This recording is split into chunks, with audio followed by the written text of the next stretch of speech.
If you look at all the hit television shows today, from Modern Family to Glee and on, gay or not gay, we're all part of the big American family. And we owe this change in part to something that happened now 15 years ago this week. In fact, all week long, the Twitter boards were celebrating the night Ellen DeGeneres and her sitcom changed history. As you'll see, I sat down with her right before the seismic coming out episode in which Oprah Winfrey showed up to play her psychiatrist. Has there ever been anyone you felt you clicked with? And what was his name?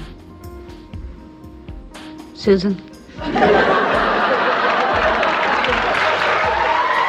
In 1997, Ellen DeGeneres knew that she was taking a risk. Ellen had previously experienced a personal trouble with homosexuality. She was afraid of what her loved ones would say when she finally came out. Personal troubles can be defined as when an individual is having a problem related to him or herself. Personal troubles can sometimes be social problems if a number of others are experiencing these same personal troubles. A social problem is an alleged situation that is incompatible with the values of a significant number of people who agree that action is needed to alter the situation. So, is America facing a social problem? America has been hearing the buzz about same-sex marriage over the past few years, and emotions are flaring. In the debate over same-sex marriage, there are two sides: those who are pro same-sex marriage and those who are anti-same-sex marriage. So what are the claims and who is making them? Claim 1. Current same-sex marriage laws stigmatize gay and lesbian families. Good evening, Mr. Chairman. My name is Zach Walls. I'm a sixth-generation Iowan and an engineering student at the University of Iowa, and I was raised by two women.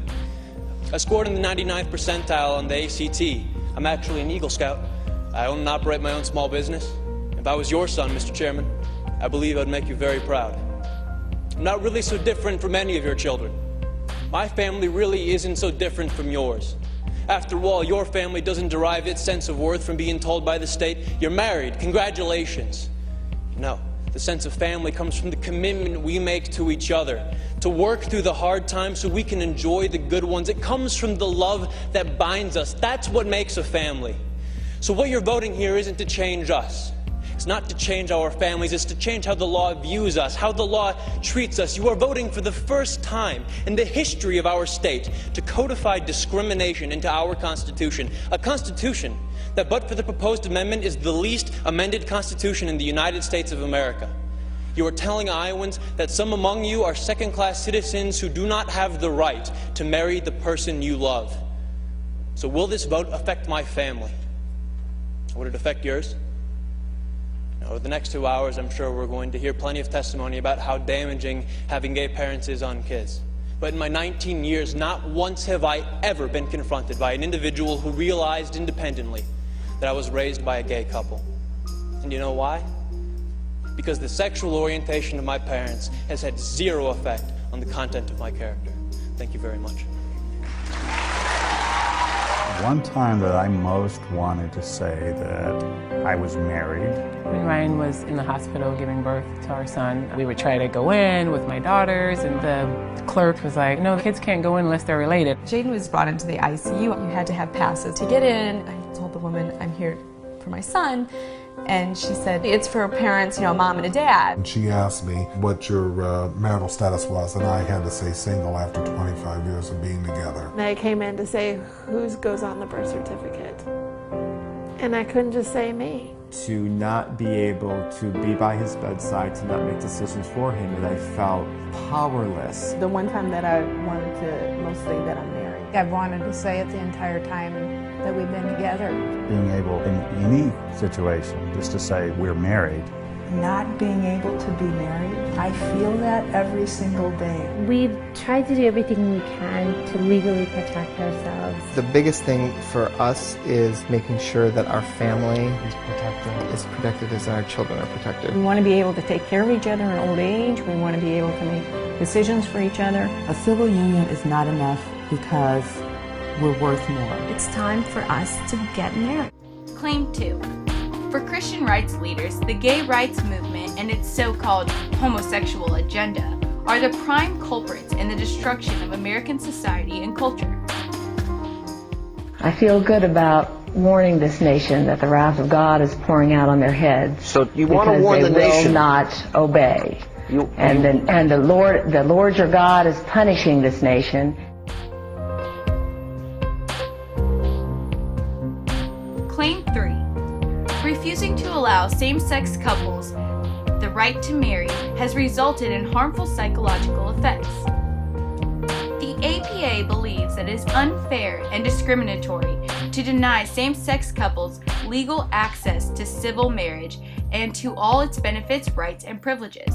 And in its resolution on sexual orientation, parents, and children, the association recognized that there is no scientific evidence that parenting effectiveness is related to parental sexual orientation.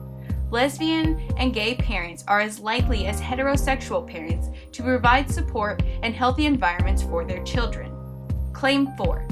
The movement for polygamy and polyamory is poised to use the success of same-sex couples as a springboard for further deinstitutionalizing marriage.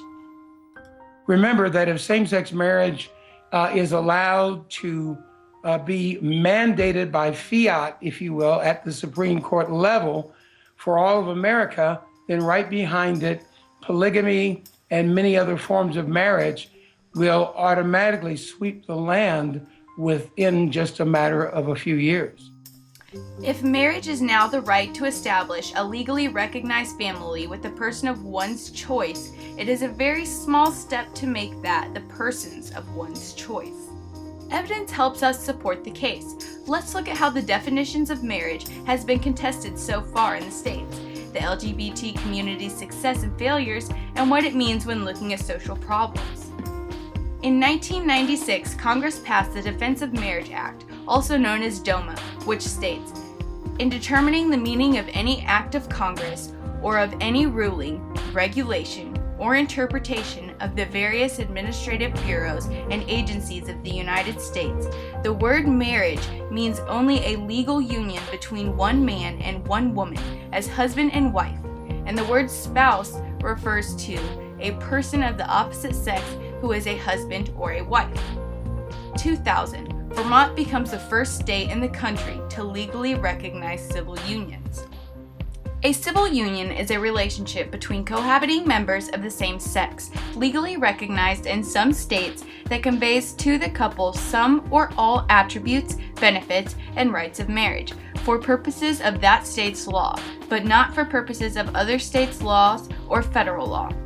2004, Massachusetts legalizes same-sex marriage. 2005, civil unions are legal in Connecticut. 2006, civil unions are legal in New Jersey. 2008 was a big year for the LGBT community. Major victories at this point for gay marriage, literally from coast to coast. New York's governor today saying that he wants the state to legally recognize same-sex unions. Gay couples still can't get married in New York. That didn't pass the legislature here, but the state will honor marriages performed elsewhere. The Supreme Court in California has ruled a ban on same-sex marriage is unconstitutional. So if you're gay and you want to get married, head west. Connecticut Supreme Court has ruled that same-sex couples do have the right to marry. NBC's Pete Williams is in the Washington Bureau for us with more on this decision. Pete. Voters in the Golden State may have a chance to outlaw them. An initiative making gay marriage illegal has qualified for the November ballot. If the measure passes, it would amend the state constitution, defining marriage as a union between a man and a woman. On May 15th, the California Supreme Court legalized gay marriage. Local officials can start issuing marriage applications to gay couples June 17th. On November 4th, California voters passed Proposition 8. Arizona and Florida approved similar measures banning same-sex marriage that same day. And the buzz continued in 2009. There's mixed reaction across Iowa as the state Supreme Court struck down a ban on same-sex marriage. April 2009, Vermont legalizes same-sex marriage. May 2009, Maine legalizes same-sex marriage.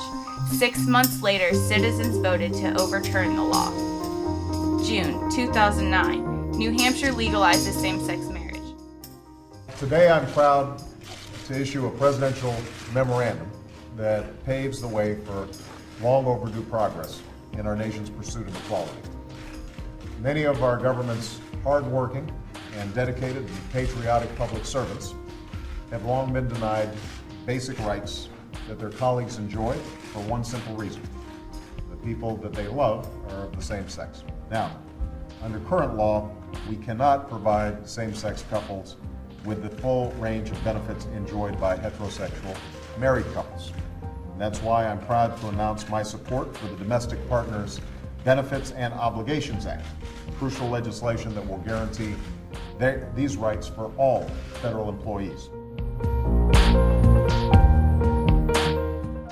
Here now to some breaking news on Proposition 8 coming to us from California, as a district judge has overturned California's same-sex marriage ban. 2965 is adopted. With 65 votes, 8 of them Republican, the Senate voted to end the ban on gays serving openly in the military. They want to put their lives on the line for our security and our freedom. Does it make any sense to say no to them? Some have said this is not the time to repeal this policy. And they're right. It should have been done yesterday. New York's Empire State Building was lit up in rainbow colors last night in honor of New York's historic vote legalizing same-sex marriage.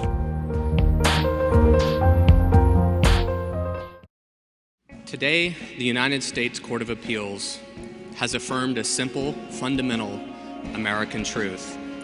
How we are born and who we choose to love should not be a basis for discrimination in this country. A big victory for supporters of gay marriage today. A federal appeals court, the 9th out in California, has struck down the gay marriage ban in California known as Prop 8. I'm happy to say that yesterday an appeals court ruled that Prop 8 was unconstitutional.